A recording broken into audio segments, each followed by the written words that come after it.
Well, our top focus this morning, perhaps for the first time since the Israel-Hamas war began months ago, India's maritime trade is under direct threat. In just a matter of 2 days now, 2 Indian-bound ships in the Red Sea came under attack, reportedly by Yemen-based, Iran-backed Houthis. Now, day before yesterday, a cargo ship off the Gujarat coast with over 20 Indians on board was actually hit by a drone, reportedly from Iran. And then after about 24 hours, an oil tanker on its way to Mumbai was hit by a drone strike. An SOS was sent immediately to the United States naval ship that's patrolling the southern Red Sea. They reported a near miss of Houthi drones. But since October this year, ever since the war broke out, as far as Israel and Hamas are concerned, there have been as many as 15 attacks on commercial shipping by the Houthis. Vedant has the details for us. Well, the back-to-back Houthi attacks on India-bound ships have very real consequences for India because there's a lot at stake for India when it comes to the Red Sea. Now, 65% of India's Brent crude passes through the Suez Canal route. In fact, oil imports worth $105 billion used the Suez Canal route in this financial year itself. Now, 9% of the cargo that passes through the Suez Canal is actually connected to India in some way or the other. It either emerges from India or ends up in the country.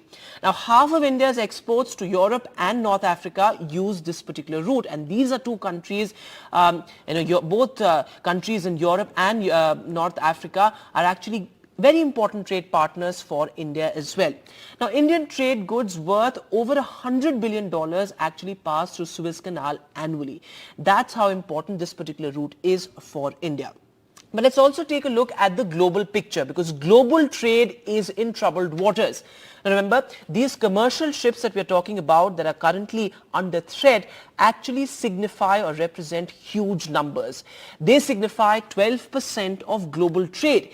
They also represent 9% of oil demand, 6% of LNG or liquefied natural gas imports, and 30% of container shipments. In fact, almost 20,000 commercial ships ply through the Red Sea every year.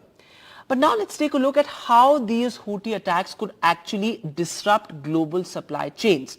Because remember, we're already talking about global economic slowdown amid which the war and the fallout of the war is actually being witnessed. Now remember, these commercial vessels which are actually under threat in the Red Sea, they have to take a detour from the fastest Asia-Europe route, the Suez Canal route. This in turn increases the transit time, which means that insurance premium also goes up and ultimately shipping rates rise. And that means that, these Houthi attacks could actually throw global production schedules out of gear. And ultimately, supply chains will get affected. And the impact of that is very real. And it's being felt already because Brent crude prices and fuel prices are going up across the world. And that means that global inflationary pressures are mounting. And this has impact on people like you and me.